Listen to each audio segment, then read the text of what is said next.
Recording in progress.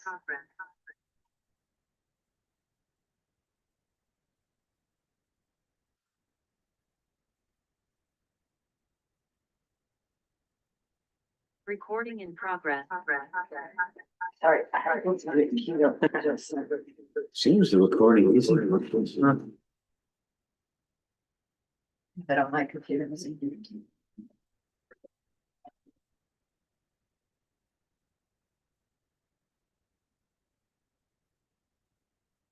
Yeah, you're.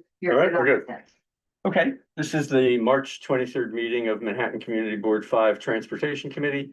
I'm David Sigmund, Chair, joined by Kiran Patel, our Vice Chair. Any items voted on at this meeting will appear at the full CB5 board meeting on Thursday, April 9th. We have 2 items on the agenda today.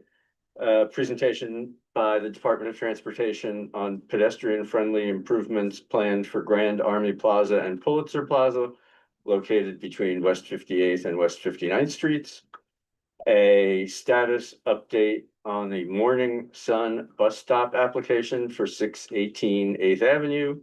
And we also have new business.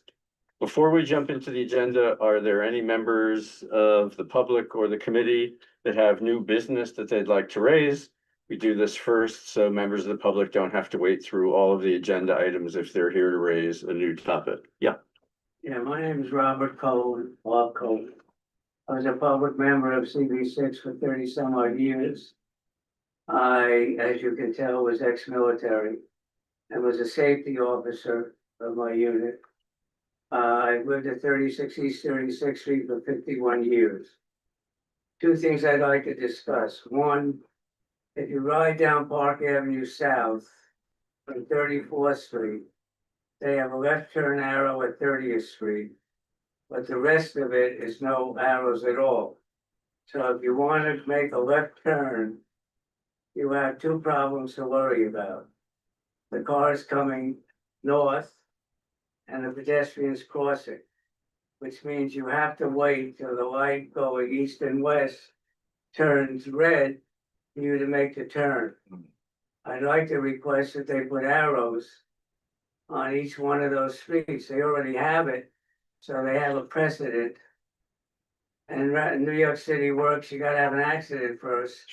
And I don't wanna have someone be T-boned while they're making a left turn, and a lot of people try to do that. Second thing is having to do with you're voting in favor of moving cars off of 34th Street. If you come to my apartment and stay there and see how many buses, trucks, garbage trucks and cars come down, in essence, Murray Hill, I'm almost on your border.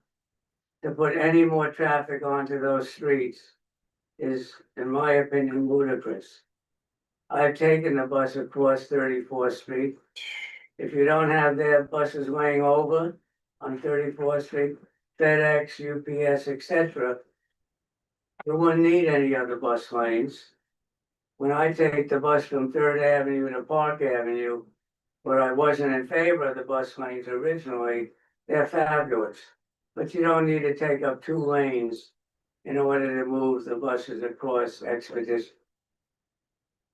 So just so I understand, is your concern on 34th Street itself, or is your concern that traffic is getting potentially pushed off onto other streets north and south? Well, I'm concerned that you're moving cars, more traffic into Murray Hill. Yep. Which is already bumper to bumper going into the Midtown Tunnel. And I don't see any reason to put another bus lane on 34th Street. Okay. I mean, you know, that whole effort is on pause. Yeah, but DOT has a habit of sneaking things. I worked for DOT for 22 years in parking enforcement, where my unit wrote between 56 and 156 parking tickets a day. Now it's a joke. Okay, yeah, as part of that though, if it does reawaken, there's a full traffic study that's gonna look at all the issues you're talking about, but yeah, appreciate the input. Okay. Yeah, Yeah. Joel. Separate issue. In September, we voted on the MTA's request for I don't think anyone from MTA is there. For the swapping the F and the M train. Mhm. So it's basically in our district, it affects one subway stop, which happens to be at the corner of my block. The 57th Street stop that used to be the F train full-time, now it's the M train during certain hours and the F at night and On all weekends, weekends. yep. I don't usually ride it during rush hour, but I happened to be there a couple of times in the last few weeks on rush hour. It's impossible to get on a train in rush hour. One of the things the MTA said to us during their report in September was that this was going to improve service for the 4 stops, the 4 63rd Street crosstown stops and 57th Street, because the M was less used and because they were going to increase service. Mhm. So I went through on their website today. There are 27% fewer trains on the M line than there are on the F line. Mhm. And FM trains have 20% smaller capacities. They're only 8-car trains. I guess some of the stops in Brooklyn don't take a 10-car train, is what somebody told me. I don't know if that's correct, but for whatever reason, they're 20% smaller. So overall, there's between 41 and 42% less capacity on the M train than there was, despite their promise to increase service. And during rush hour, it's like 50 to 60%. Get the combination of the two. Yeah, it's not as bad during the off hours, like noon to 1, it's about 30% less, but it's Right. really the rush hours when you can't get on the train anyway. Now, instead of just letting one go by, you gotta let 2 go by. Yeah, all right, Um, good, we'll raise it with them. with them. Can Yeah, I ask a question? Sure. Okay, so, your metric, F versus M, like Mhm. M is, Yeah. less trains than F, from the F. right? Fewer trains. Fewer yeah. trains, so that was always the case. Correct. And I know they talked about running more M trains, so I Mhm. guess the also thing we'd wanna know is that number, did that number percentage, while it's still lower than the F, did it increase? Cause they talked about running more Yeah, Ms. I tried to The find that F out. always runs more, just it's always been that way. And they talked about running more M's, so did that number ever? I get your point. I couldn't find. Yeah. Old schedules. Sure, I sure. actually tried and I emailed, but nobody got back. Yeah, thank you for this info. But yeah, it's I thought sometimes. they had also talked about going from 8 cars to 10 cars, but saying some of it, they. I don't remember Yeah, them saying something. that, it's possible, I wouldn't have focused on that, but they haven't done it. Okay, I have a question for Joe. Did you find that the platform was so crowded that it bordered on very One time dangerous? you couldn't get down the stairs. So I it was, mean, the so it was worst- the clearly a worst very case. dangerous situation. Yeah, dangerous, and people don't, they don't push their way down the stairs when the platform's full. I mean, most people don't. They don't want to get trampled on or, especially there were 2 people thrown on the tracks on one of the stops.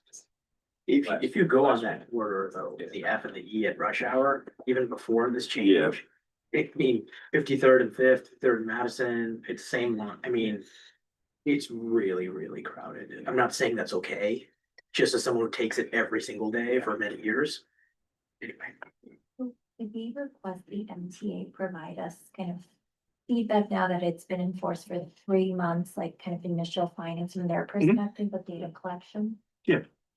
there's also signage issues, I don't know if There are a the lot of signage on the, yeah. They still signed haven't this caught day up to M. the- Yeah, No, they changed them all from F to M, but then on the weekends, you see tourists there saying, where do I find the F train? Yeah. Because there's no F sign. okay, good, well, we'll pull that together as well.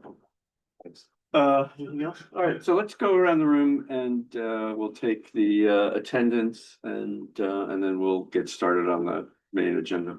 Okay, Charles? Here. Right, Athena? Here. Alice, I see virtually. Encore? He's away. He's away, okay. And Nancy? Yes. See, Samir said he would be absent. Christopher? Tiffany?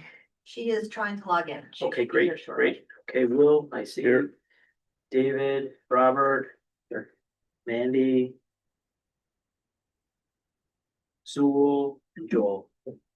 So we're good. We have quorum. Okay, So the order of business, DOT will take us through their presentation on Grand Army Plaza. We're joined tonight also by the Fifth Avenue Association and the Central Park Conservancy, who are involved in the project. Then members of the committee and members of the board can ask questions or make comments. After that, we'll take comments from the public. There's no time limit on public comments, but we do ask that you keep things succinct and avoid repetition. After all public comment has been received, we'll enter the committee business session where only committee members will discuss the matter with no further input from the public unless requested by the chair. Finally, if appropriate, which I think we will on this, we'll craft a motion and take a vote on a resolution. On the bus stop application, we have received no public input to date. So if there are any public comments at that time, we'll take note of it. If we hear nothing further, we're going to be issuing a no comment letter on this. Excuse me, David. Just noticed Charles and I has a new business. Oh, Should we? okay. Charles, do you have a new business item or something else?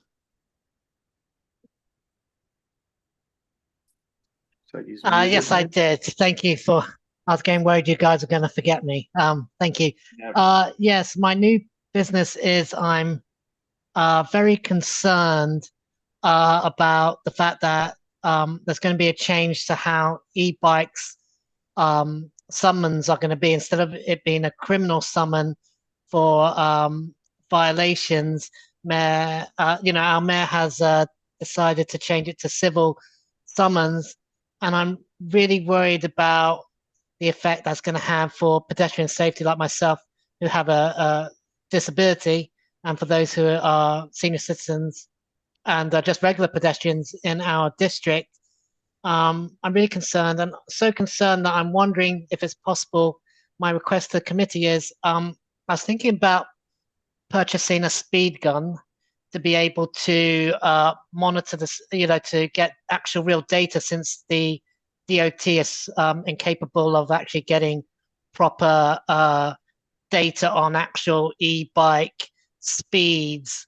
I was wondering if it's possible, if I get this device, could maybe a volunteer from the committee help me with this device, since I can't see it visually, to just get some real data, because every time we hear about bike lanes and bike safety and everything like that, no one has any real data on the speeds that these bikes are going. And as we know, with the accidents and the fatalities that are recorded, they're not recorded separately to motor vehicles. So it's all like lumped together. So it's really hard to get the truth about what is really happening with these e-bikes. So I'm just wondering, hopefully, if that could be a possibility. Thank you very much.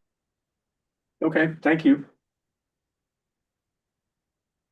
Have any volunteers? I'll be happy to raise it with members of the committee and see if anybody, is motivated to do that. Thanks, Charles. All right. DOT. Hi, David. Hi, committee members. Thank you so much. And Charles, there's an excellent presentation that we have on e-bike data, and I'm going to share that with the community board, and they can send that over to you as well. So thanks for raising that. So good evening, everyone. I'm Colleen Chattergoon with New York City Department of Transportation. Tonight we have a great presentation on the Grand Army Plaza and the Pulitzer Prize pedestrian plaza. And joining us tonight, as you mentioned, David, is members from the Fifth Avenue Association and the Central Park Conservancy. My colleague here tonight, Caitlin, will deliver the presentation. I just want to note that tonight we're not seeking a resolution from the community board. This is more of an FYI. So thank you so much. Thanks. Thank you, Colleen, and thank you all for being here. I'm going to go ahead and share my screen. Okay. Are you seeing my screen? Coming up. There we go. Yeah. Yep. Okay, great. Well, just to introduce myself, my name is Caitlin Dippo. I'm a project manager here with the Department of Transportation's Public Realm team. And like Colleen said, and you all know, I'm here to talk to you about Grand Army Plaza between West 58th and West 59th Streets. Before we get into the project, I'll just introduce what we do and the Public Realm team a little bit. On the screen, you'll see a taste of our portfolio, where each of these elements really tends to inform the other, and these elements really build upon each other. For this project, for Grand Army Plaza, we'll specifically be looking at how dynamic curb strategies can create premier public spaces, which is something we do all across New York City. And before I get into the design, I'm going to introduce Ed from the Fifth Avenue Association, who is our bid partner for this project. Thank you, Caitlin. Thank you, Colleen. It is wonderful to be back before CV5's Transportation Committee for the first time since I left DOT to join the Fifth Avenue Association nearly a year ago. I'm joined tonight by Madeline Wills, our CEO, and Riley Linane is watching on the live stream, but did a tremendous amount of work. Before we talk about the project, I did for my first time just talk a little bit about the association. We have an incredible history spanning over 100 years of thinking about how to not only make but keep Fifth Avenue as the most iconic street in the world. The bid was formed in the early 1990s, and each and every day we are thinking of how to make the avenue even more vibrant, how to work with our stakeholders, our members, and the larger Midtown community to make sure that Fifth Avenue is always shining as brightly as possible.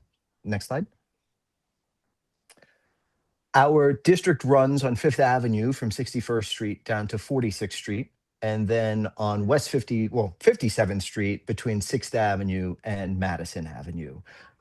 We have over 19 landmarks in this district, clearly some of the greatest hotels and luxury retail stores in the world, with massive amounts of New Yorkers and tourists walking through each and every day. But one thing that we don't have today is a truly public space that we were able to activate and invite New Yorkers and visitors to sit down. And that's really where the germ of this idea that we're about to walk you through tonight started. Next slide. Thank you, Caitlin. Just very quickly, because it is important to know that we have 50 employees, the majority of whom are our in-house security officers and sanitation team members. They are out there each and every day making sure Fifth Avenue is safe and clean, and they're a big part of our confidence that we'll be amazing stewards of these spaces by Pulitzer, because we will be able to collect and dispose of trash. We will have security posted. We'll work with the adjoining membership and the larger community to just make sure that what we're going to do here is an immediate success and then is well maintained over time. And with that, I'll pass it back to Caitlin. Thank you so much. So to get into the context of what we're proposing at Grand Army Plaza a little bit more, as you can see, the plaza sits squarely at the southeast corner of Central Park, and we really are feeling an urgency to complete this project prior to the start of the World Cup, which is excitingly coming up this June 2026. And part of the reason for that urgency is because it sits also squarely between two of the major viewing sites for the World Cup, being Central Park and Rockefeller Center here in Midtown. So we see this project as being like a great welcome to the city, something that can bridge those two areas, introduce people to Central Park and the like. But also, like Ed said, beyond the World Cup, we really see this project as being, filling the gap in the area where that doesn't really have urban public space with seating in it. The area has a lot of really beautiful parks like Central Park and gardens, but this would really be an urban space with seating and something that's very pedestrian focused and pedestrian friendly. This is what the project or the space really looked like prior to the construction that is wrapping up currently at Pulitzer Fountain. So this image is a little bit outdated, as you might know, but this is what the space looked like before the construction started. And while we do have these pedestrian spaces behind the double white lines here, currently that space is really being abused and occupied by people who, or elements that are not pedestrians, things like pedicabs, vendors, or unauthorized vehicles, which makes that space particularly confusing for pedestrians and also feel unsafe for them. They're not sure what space is theirs and who is welcome there. And so we are looking to use different elements of our public realm toolkit to formalize that space, make pedestrians feel safe and welcome there. So we'll be using things like our epoxy gravel to differentiate between the road and the pedestrian space to create expanded pedestrian space. We'll be using movable furniture to create public seating. And then lastly, we'll be using things like the granite blocks that you see all around New York City, as well as planters and our flexible delineators to protect pedestrians who want to be in that space and differentiate it from the road. And so getting into our design a little bit, on the left here, you can see the existing conditions as they are today. And on the right is our design, which I'll show a little bit bigger with images on the next slide. But just to orient you a little bit, this is Pulitzer Plaza, which is currently under construction. Across the street to the north, which is to the right on the screen, is Grand Army Plaza. And across the street, towards the top of the screen is the Plaza Hotel. Central Park is over in this corner.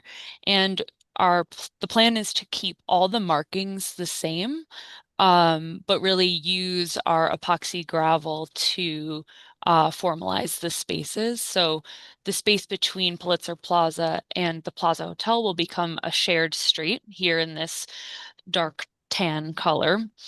And in these lighter tan colors at the corner at Grand Army Plaza and surrounding Pulitzer Plaza will be pedestrian only space. And we will use things like planters and granite blocks to protect pedestrians, but also use movable furniture to welcome people to the space, encourage them to stay and enjoy themselves.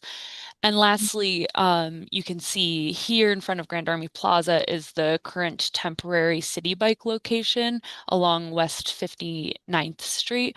Our plan is to keep that there for now, as the DOT and our team considers future projects along West 59th Street along Central Park. We will revisit where that can go, but we want to consider the new site or where this city bike dock will go in conjunction with that future work.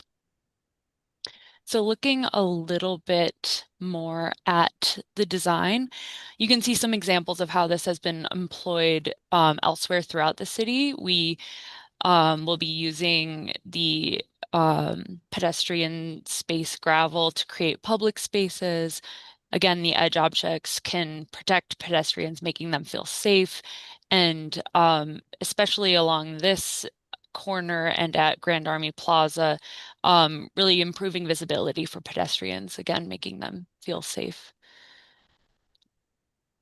And we've been working with the Fifth Avenue Association to select furniture for those areas. So we have these nice planters that will go and protect the areas along Pulitzer Plaza. Granite blocks, as they become available through the Department of Transportation, can protect pedestrians along Grand Army Plaza, as well as this seating for small groups or even smaller groups to occupy Pulitzer Plaza. All of this work is going to be happening alongside the Central Park Drives work that is currently being implemented this spring. So our DOT contractors will implement our markings in coordination with the work that will be wrapping up there. And lastly, I think it's important to note that Grand Army Plaza is one of the 12 formally designated scenic landmarks in New York City.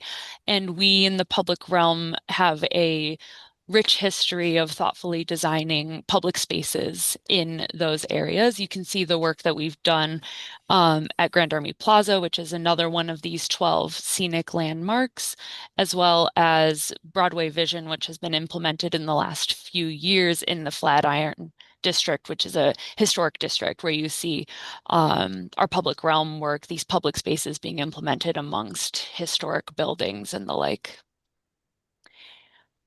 And I'll leave you here with our project timeline, which is all pending the completion of the Pulitzer Plaza reconstruction that's currently wrapping up. But the plan is that this April and May, the markings will be coordinated with that Pulitzer Plaza restoration. And then in May, ahead of the World Cup, the Fifth Avenue Association will install their furnishings as they come in. So with that, I welcome any questions, and Dan Wagner is here from our team as well to help me answer any questions that you might have. Happy to go back to any slides as well. Okay, Caitlin, can you just go back? I'm sorry, Sorry. Chair. Yep. Could I, great job, Caitlin. Can I just add, when we were very thoughtful about the type of furniture that we selected. These are not typical from the DOT toolkit. The association has gone and identified really beautiful custom pieces that are very heavy, very well made. They're going to stand some of the challenges of our weather season. And we're not just going to put out the planters, we're developing a annual or a maintenance plan to change them out seasonally. And when you start to just layer on all of this together, I think we have this amazing opportunity. I'm so excited. I was thinking about this even when I was at DOT, to transform what's really the gateway between Central Park and Fifth Avenue and Fifth Avenue and Central Park. So I hope it came across just how excited and investment the Fifth Avenue Association and our members are. This is a big project. It's a lot of money for us. We're a small bid in comparison, but this is going to be, I think, we're taking an iconic public space and we're elevating it to the next level. So we're so appreciative of the help from my former colleagues at DOT and look forward to some great installation this spring. Okay, thanks. So Kieran and I had a chance to see an earlier version of this package last week.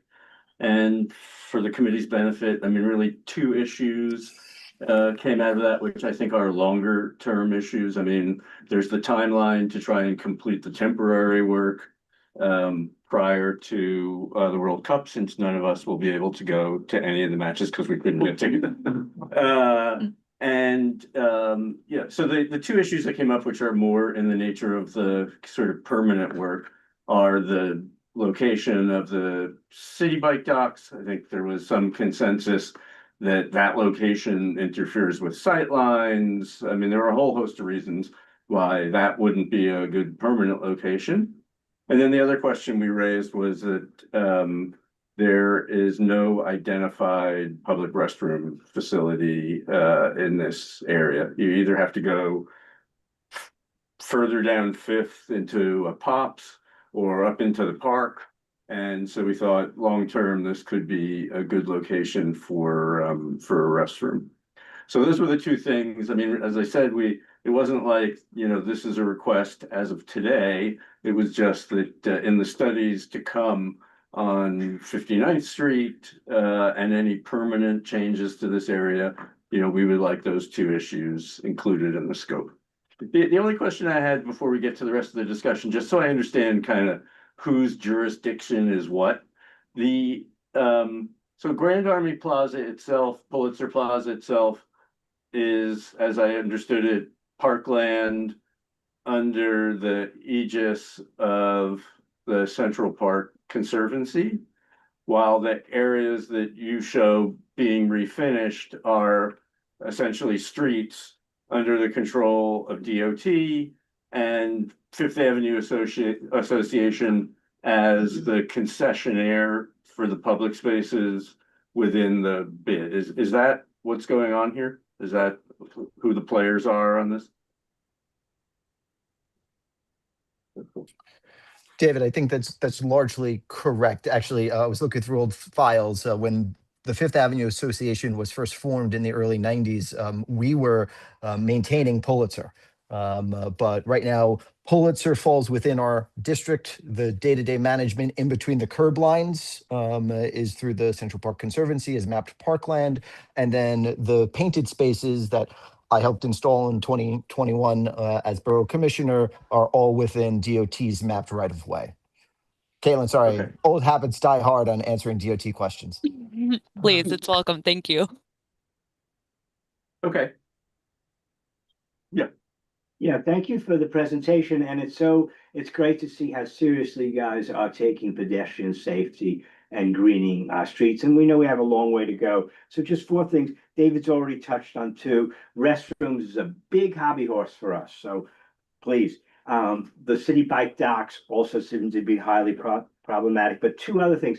The flexible delineators and the epoxy gravel, we've observed problems with that, and often the delineators are broken, they become trip hazards very quickly, and the epoxy gravel often causes pooling and drainage problems. So just pointing that out. Okay. Let me just, any other, yep, Nancy. Just add, Emily, just to add about the flexible delineators and the epoxy gravel. I mean, these are things that we can maintain and improve. We do have a great team in MassPath. When the flexible delineators are missing, they immediately replace those. So we'll definitely keep an eye out for that at this particular location. Thank you. Nancy. The location of the city bike docking station, that's your proposed location? No, that's where it is now. It used to be. Is that where it's going It to be? used to be adjacent to the hotel, and when the work was done on the plaza, it was relocated, temporarily to the location that's shown. And which way do you enter the dock from the dock, from the north side or from the south side? It's double-sided. Because if you're entering bikes from the north side, bikers are going to be biking to the dock station, and that is going to wipe out the ability for pedestrians to be in that space. That's what bikers do. They ride their bike right to the docking station and dock it. So that's going to be very difficult and dangerous for pedestrians if it's at that location. And I would just like to say that I have not seen flexible delineators replaced very quickly. So I would have to disagree, Colleen, with what you're saying. And I don't think they protect pedestrians. I think if you say that the flexible delineators are for protection of pedestrians, I don't think that's correct. Hi, this is Madeline. I think, we haven't really had a discussion about the delineators so much. We're planning on protecting the space rather completely with the amount of planters and granite blocks that we have. And they'll all be, so I think we can have these discussions with DOT about whether or not these delineators are really needed over here. But we are, this is going to be a very protected space with the amount of planters that we're planning for the area. Planters and the granite blocks work. I like that very much. I really appreciate that. I don't think relying on the flexible delineator for pedestrian protection works. So I think you're going in the right direction there at those Thanks. spots. Thank you. Thank you. And hi, I'm Dan Wagner. I'm the Director for Project Development and Delivery at Public Realm DOT. I also want to point out that the flexible delineators are not for pedestrian safety. They are to delineate the space. It's right in the name. And they are provided for vertical delineation and for reflectivity at night. So you're correct that the delineators are not there for pedestrian safety. They are there to keep the vehicles aware of where their moving lanes are. Okay, that's great. It was when someone was presenting, they were saying that they were part of pedestrian security. And what I've observed is they actually are targets for trucks and even city Department of Sanitation trucks. They go for the delineators on corners to knock them down. It's something they do. Cop cars, all kinds of trucks that are part of the city park over these all the time. And Yeah. it's a problem. Yeah, we agree. The city employees don't follow it. We agree. Just as a reminder to the board, the delineators are very much analog. They are not digitally tracked in any way. So if they are missing, we don't know about it until someone tells us. So feel free to let us know, and we can replace them fairly quickly. It's usually they aren't replaced quickly because we didn't know that they needed to be. So we would appreciate any assistance that the board and the public could provide for that. Yeah, David. Yeah. Do you want to just introduce yourself? Slide over so I can see everybody. Hi, my name is Dave Saltonstall. I'm the Vice President for Government Relations and Policy at the Central Park Conservancy, and I thank everybody for giving me this time here tonight. I don't want to be the skunk at the party, but the Conservancy at the moment right now does not support this plan, and I would draw your attention to the double-sided bike station right in the middle of Grand Army Plaza. When DOT moved it there a year and a half ago, as we began reconstruction of Pulitzer, they told us it would be temporary and very much tied to that construction. Now they have come up with this plan that seemingly requires the bike stand to stay where it is. Okay. From our perspective, you know, planting a large commercial bike stand at the center of Grand Army Plaza, which has just undergone a meticulous renovation that took literally decades, and which is one of only 12 scenic landmarks in the city. This is not your run-of-the-mill historic district. This is one of 12 scenic landmarks.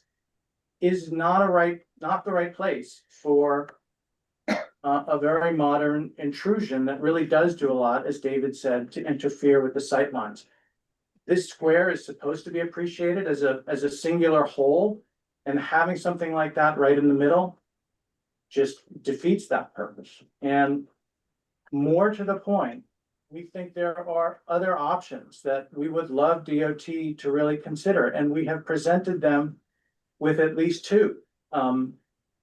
One is putting that bike stand around the corner on 58th Street between 5th and 6th, by the theater there.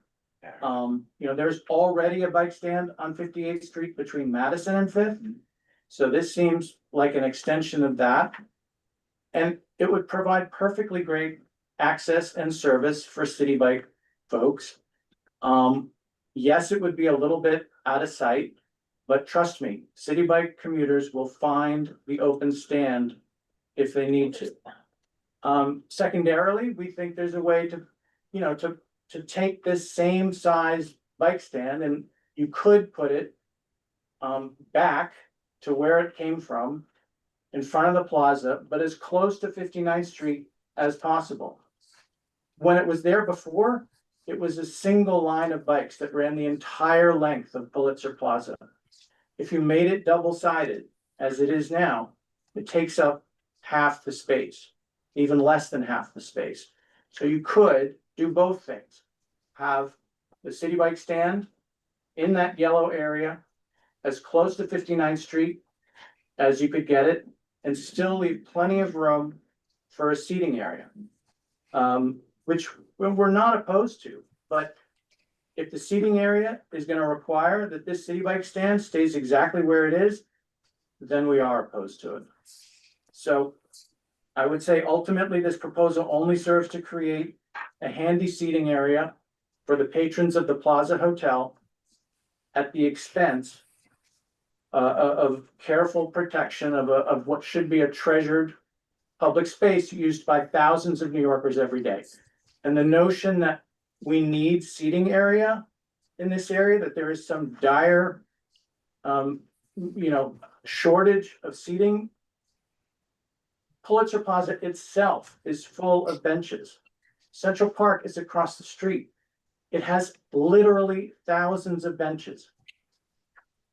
This square was intended to be the Grand Gateway. They're saying that they're trying to create a new gateway to Central Park. We already have a gateway to Central Park, and it should be Pulitzer Plaza and Grand Army Plaza as a cohesive whole and not one that is divided down the middle. So if there is a resolution tonight, I would ask that this board send us all back to the drawing board. I think there are good options out there. And I think if DOT and the Conservancy and the Fifth Avenue Association were allowed to bat this around for another month or whatever it is, I'd like to think we could find a consensus that everybody could agree with. Thank you. Thanks. Yeah, I mean, I think our takeaway, and there were some subsequent discussions after we saw the presentation last week, was that the actual timing to replace this wouldn't, the bike dock wouldn't fit within the timing of trying to produce additional public space, you know, in time for the World Cup, you know, so, and to actually have a meaningful deadline that gets something accomplished quickly, I thought was a very valuable thing. So I think we're supportive of trying to move this ahead, but we were also, I think the ask coming out of the last meeting was to get a better sense of a timeline to resolve the bike dock location question. You know, there were issues with 58th because of, you know, fire hydrants and manhole covers and curb cuts, whatever it was.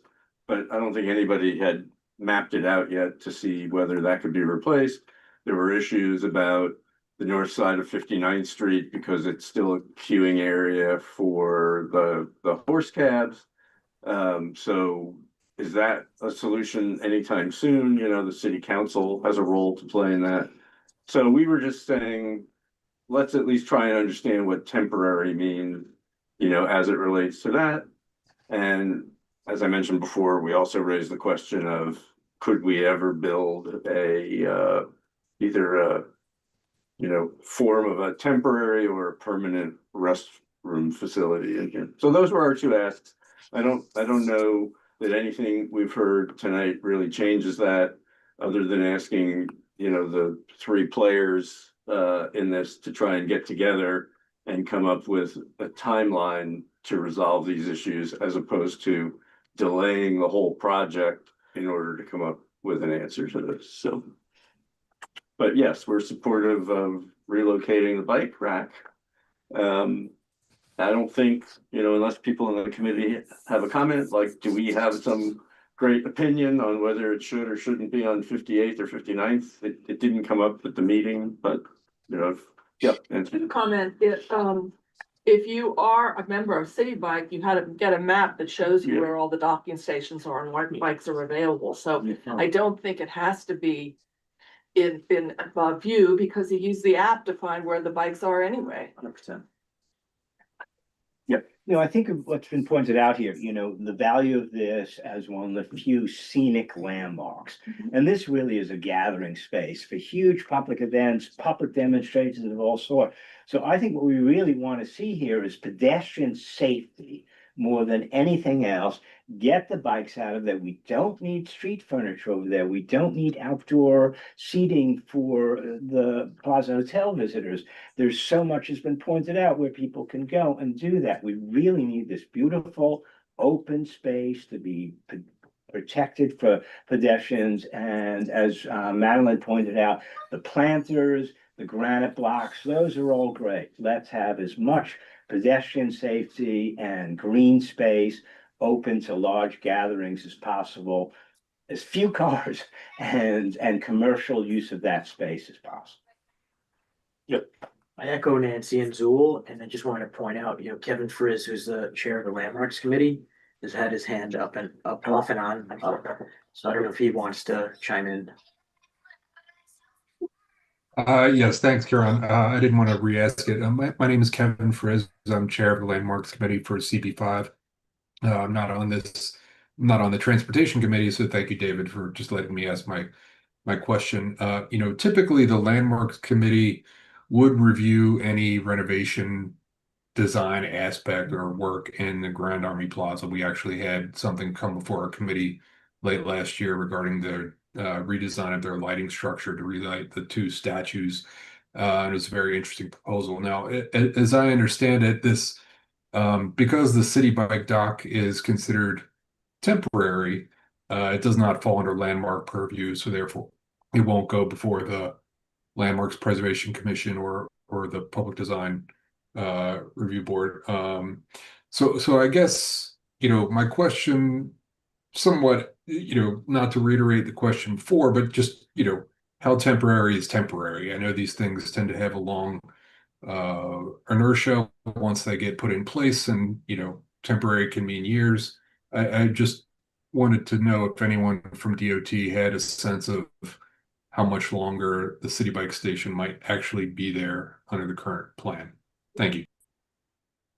Hi, yeah. So again, as Caitlin mentioned in the presentation, the DOT is looking at a West 59th Street project that we are not ready to present yet. And we are not ready to, we don't have our designs settled. We don't have our designs drawn yet. But what we anticipate is some significant changes. And when that project comes to, fruition, when the design sort of finalizes enough so that we can talk about it together, that will be the trigger for the continuation of this conversation about the bicycle dock. We don't know when that will be, because as you work on a project, if it goes simply, we can do it, quickly, and we can aim for a 2027 project. If issues and complications arise, then sometimes it takes longer. It really depends on project development, data analysis, etc. Thank you for that. And I understand that obviously project work is an uncertain timeline. But I would just respond and say, look, these scenic landmarks exist for a reason. And so I would, there's no purview for the LPC to review this. So it's really on you to kind of take up the mantle. So I would ask you to make it a priority in whatever respect you are able. Thank you very much. Thanks, Kevin. Ed, yeah. Thank you for the comments. I did want to just stress, we're not looking at seating for the Plaza Hotel. This is going to be a public amenity like all other DOT spaces. It'll be open 24 hours a day. We're not going to take the chairs and tables in at night. This is going to serve the millions of people who walk through Pulitzer between Fifth Avenue and Central Park. And I think it's very important to take that step back and that larger view, because with all due respect to David Saltonstall, I think there are going to be people who want to sit down at tables and chairs and not just on a bench within Pulitzer. They don't necessarily want to have to go into Central Park to be able to do so and eat their lunch. And this is really an urban improvement, to Caitlin's earlier point, that we at the association are so excited and are willing to do a sizable investment in as well. And this is temporary even for us. So, ultimately this space is going to be redesigned in future years, and we'll learn some good lessons about how it's used. But for the moment, we're just tremendously excited to give New Yorkers and visitors a new experience in an iconic spot. Thank you so much for your consideration. Maybe if the two of you can just talk a little bit, it came up in the call, but in terms of how you coordinate maintenance and how you coordinate activation of these spaces between the two organizations? I mean, I can chime in briefly. The Central Park Conservancy, under the auspices of New York City Parks Department, maintains Pulitzer Plaza and Grand Army, and actually has also funded the restoration of it. So everything that's, this side of the curb would be ours, and as I understand it, the Fifth Avenue Association would maintain everything that is in the street. If I may, just briefly, on the word temporary, I think the committee is right to focus on that word. I don't think you heard a specific date from DOT tonight. I think you heard that they were thinking about maybe doing something on 59th Street, which I think everybody here knows is a huge artery that leads to the 59th Street Bridge. And that if something major is gonna happen out there, I can definitely imagine that taking years. So is it fair to call something temporary when there is in fact no horizon really for how long that could be? There ought to be an obligation, put some kind of a date on that.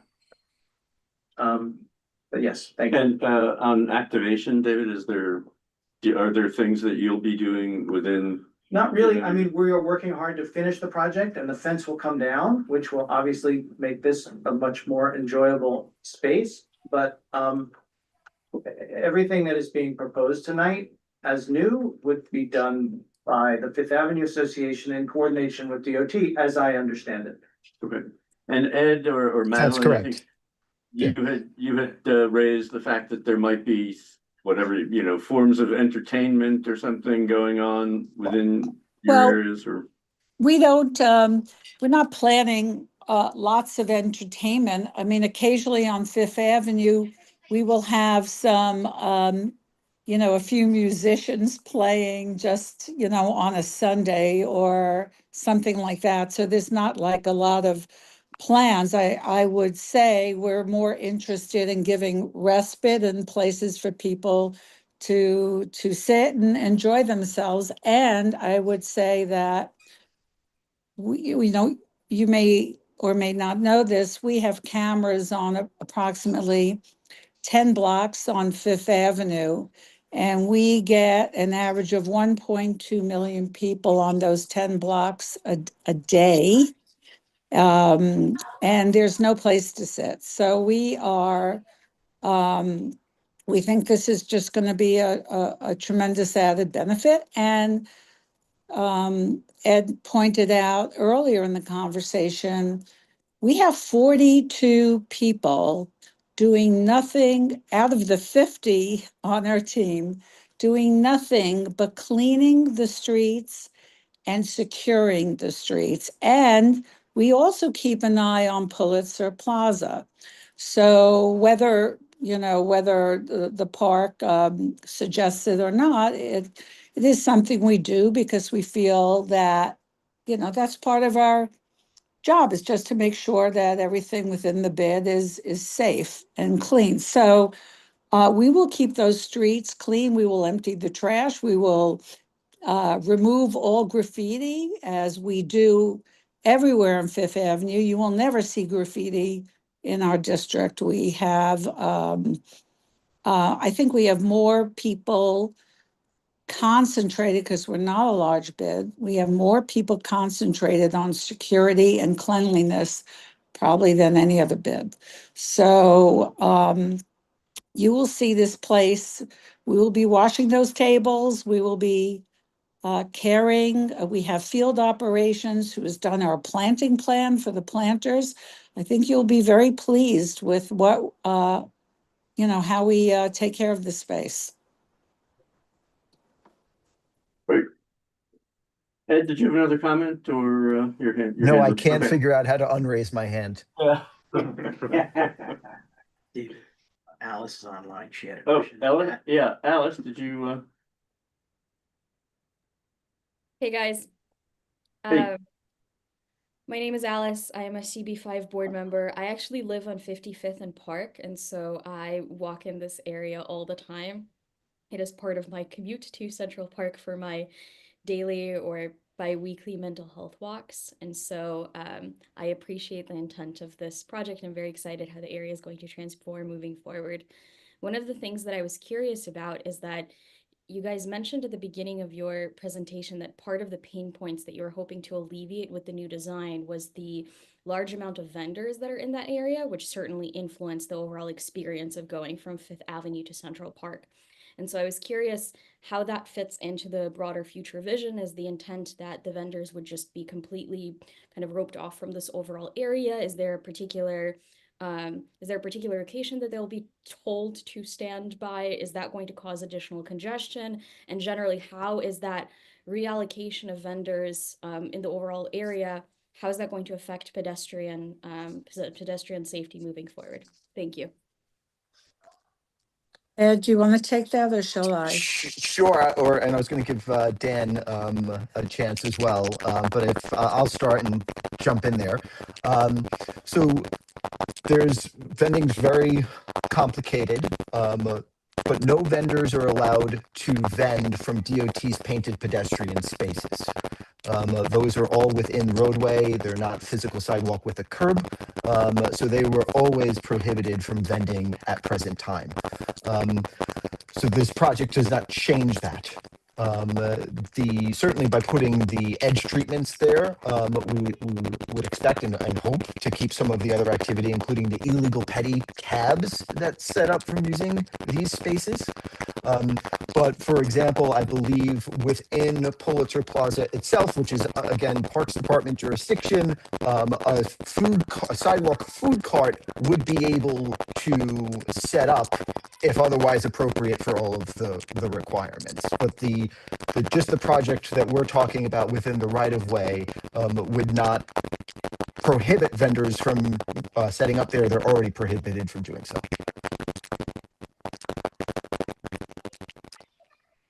Okay. Charles, you have your hand up?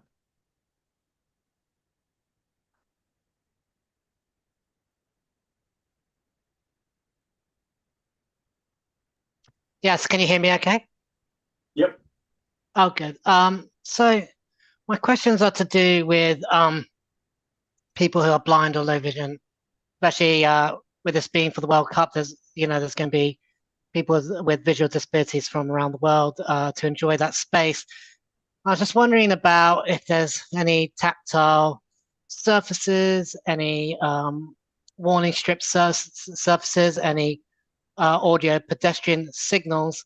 And the reason why I'm asking this is because back in November 25th, 2024, at this very committee, when you guys were talking about the Broadway shared streets, one of your colleagues from the Design and Construction Department of the city, KC, said that you guys would, first of all, consult with the blind community. You guys were actually, as a rule, consulting with different blind organizations to do with these types of projects, and that audio pedestrian signals would be there for that plaza in Broadway, and also some tactile,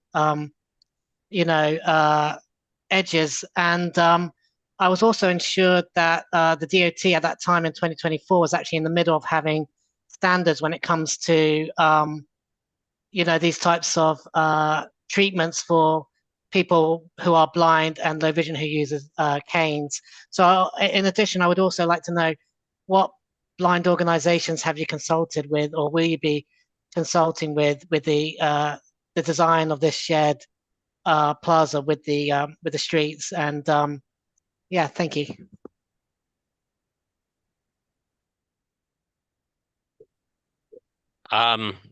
Yeah, so I'll try and handle that.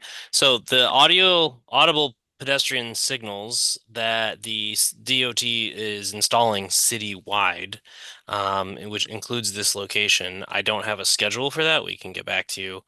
Perhaps, I don't know the current status, but I can tell you that any work that we would have wanted to have done over the last year and a half during the construction of Pulitzer Plaza would have prevented us from doing that work. So hopefully we will be able to resume our schedule once the construction is completed. The tactile warning will follow the standard DOT policy for tactile warning in these painted pedestrian spaces, which is to say that the nearby pedestrian ramp is the detectable edge, and once the user departs that detectable edge, they will be received on the far side with another detectable edge, the other pedestrian ramp. And so I hope that answers your question. I think that answers your question, but you can let me know if not.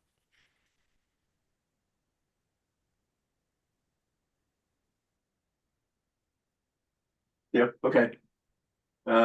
Any other comments or questions from the public or the committee or? No. Okay. So here's what I would propose for discussion. If I look at the work that was done in the temporary work that was done in Broadway Vision around Union Square, we took positions on that stuff and we passed resolutions that collected the comments from the public and from committee members. And I would suggest we do the same on this. I don't, it's not like there were no concerns raised. And so we like to record the concerns and be public about it. So, my suggestion is we do a relatively brief resolution that says, again, subject to discussion, that says we support this interim project. But we also want to see, meaningful progress on the relocation of the city bike dock. We'd like to see the bathroom question studied. There were questions raised about the usefulness of the flexible delineators and drainage of the gravel areas. So I think if somebody wants to go through tonight's tape and essentially summarize what the concerns were, and we would then have an approval that takes note of things that need to be studied in order to complete this area. So put that out there. Yeah. Just a question. So I thought Colleen said early on that they were not looking for a reso. Are we doing a reso just to memorialize stuff? Yeah. Is that, Yeah. that's all? Okay. Yeah, pretty much. Okay, yeah. I would second that. Well, I guess the one question is, do we say we support it?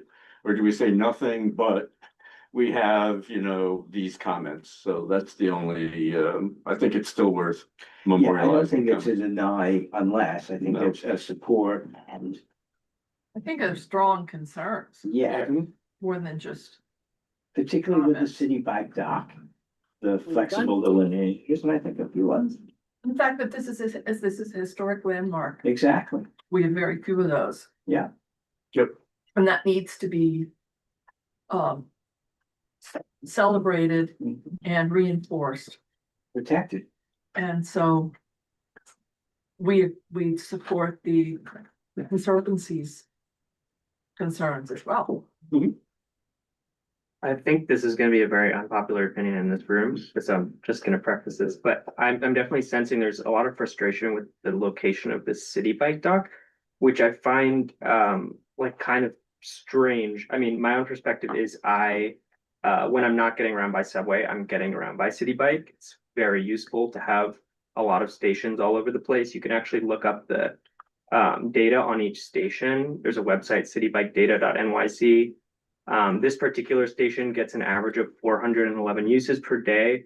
And on July 13th last year, it actually saw more than 1,000 uses in a single day. I'm sure, we're discussing the World Cup, right? So like the more people are in this area this summer, that number is going to go even higher. I think it's a good thing to have a city bike station there. I also, I don't really understand taking issue with a bike share dock as a quote unquote modern intrusion.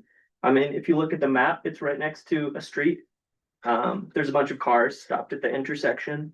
The cars are a lot taller than a bike.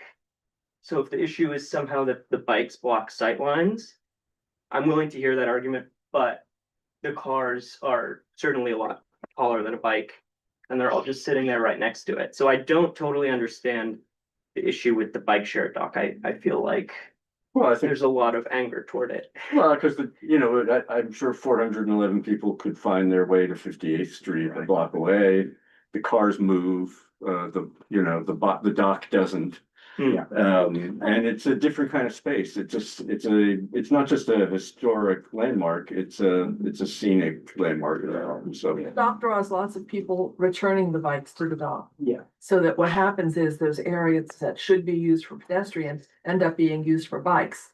And I think the bikers have a right to be able to ride their bike right up to the docking station, which is what everybody does. So we can't say that they're gonna get off their bike and walk it through pedestrians. And I think for me, the most important thing is, it's the tourists that are not familiar and are actually frightened by the way people ride bikes in the city. They're scared to death of them. I've had a lot of friends that have come to the city and they freak out with all the bikes in all of the pedestrian areas. And I think this bike station will draw more bikers into that area that is being set aside for pedestrians. So I think it's self-defeating. Yeah, no, I think Charles just, the answer, I mean, Nancy's really got it here. I mean, really what happens with the bikes is they go right through whatever pedestrian space it is. And so there's that threat.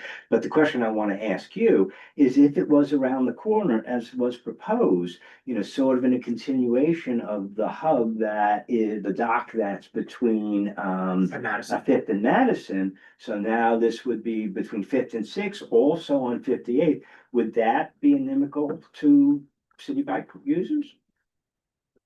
It would certainly find it, you know. I mean, I think that's a question for DOT, right? Yeah. Is there enough space there? That's why we said, That's you know, what we're study asking. and come back to us, because I think the 59th Street proposal could include a bike lane, which, you know, everybody would be supportive of, and then you don't have this cross-flow problem you have today.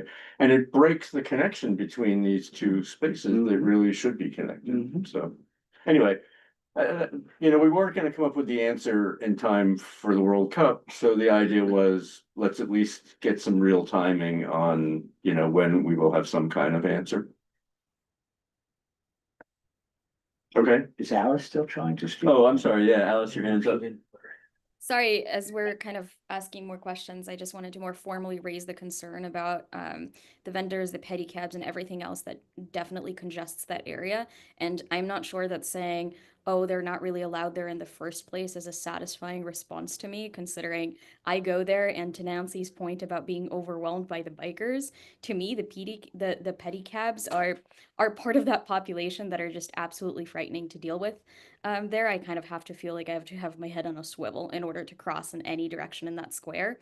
And so in order to make this whole vision work, I think I would really like to see a more fleshed out understanding of what we're going to do to deal with that part of the population, because closing our eyes and hoping that they go away, I'm afraid is not going to be a valid solution. And the second aspect that I would appreciate more clarity on, and not this time around, but maybe in the future, is I've heard from the Fifth Avenue Partnership that they're putting some amount of money in addition to taxpayer dollars to make all of this happen.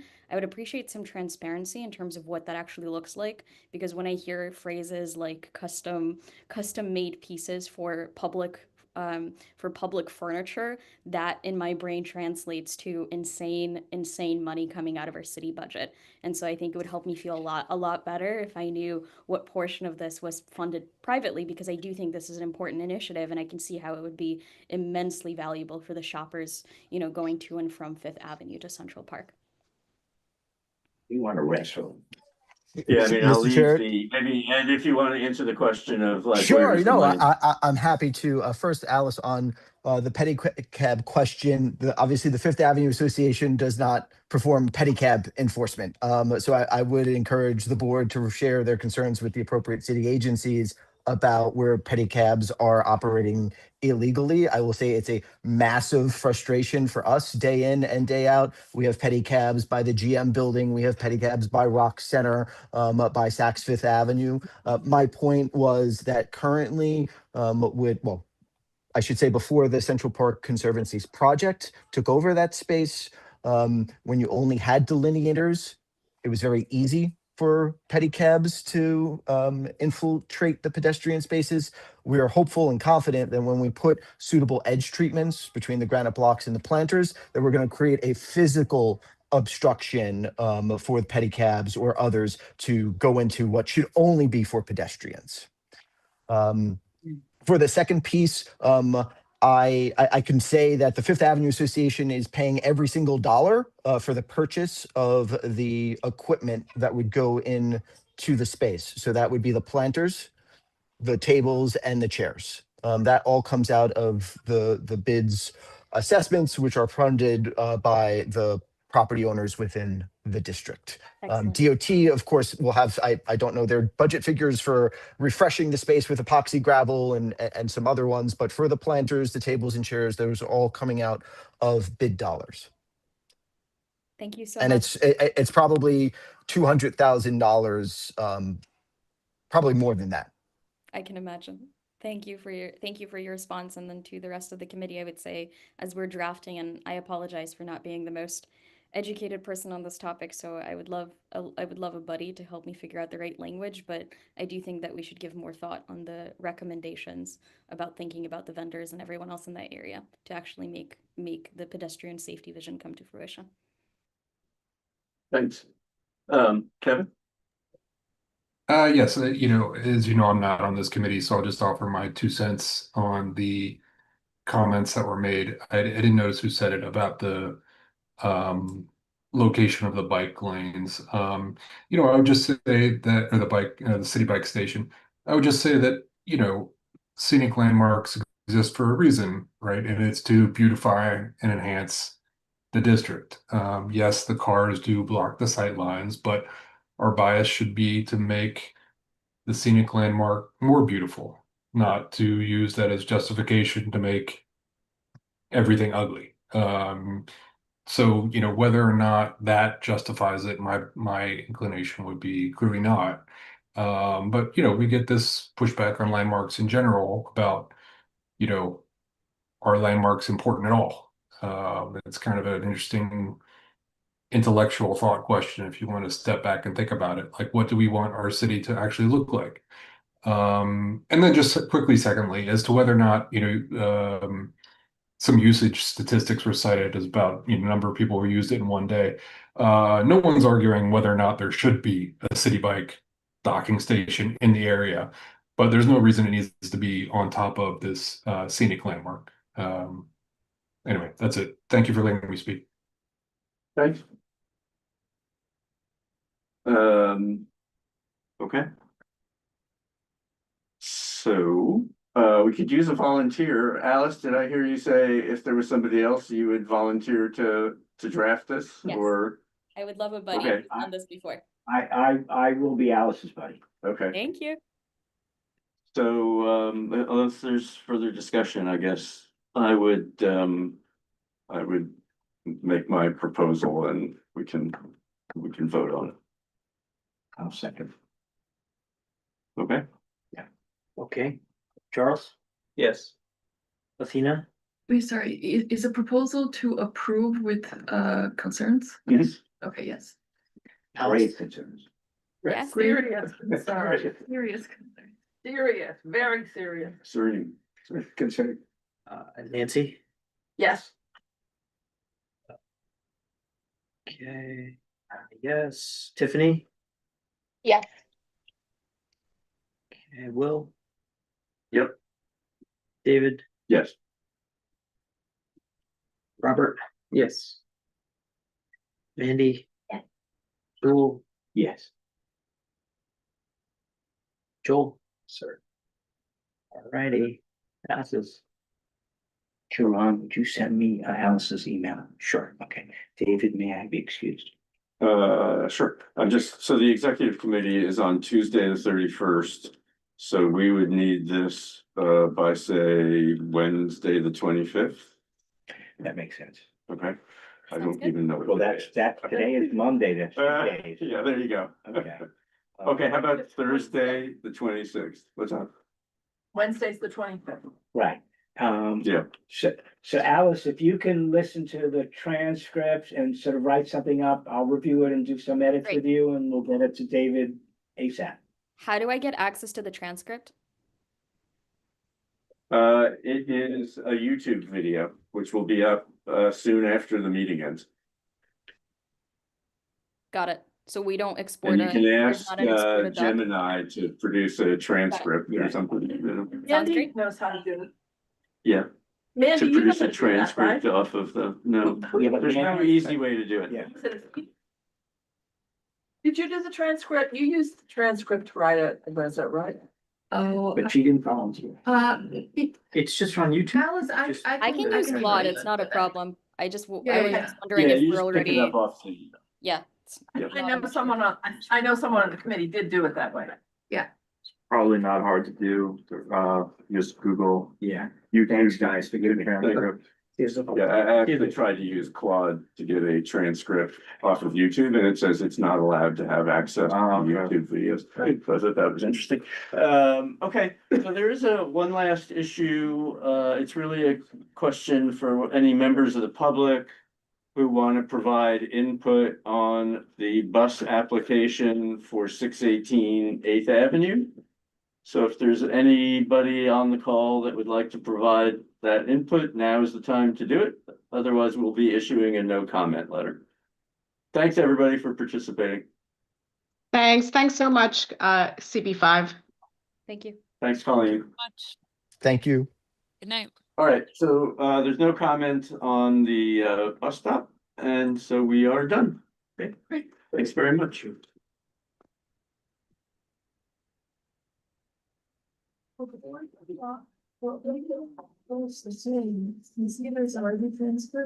At the bottom, there might be a way to export that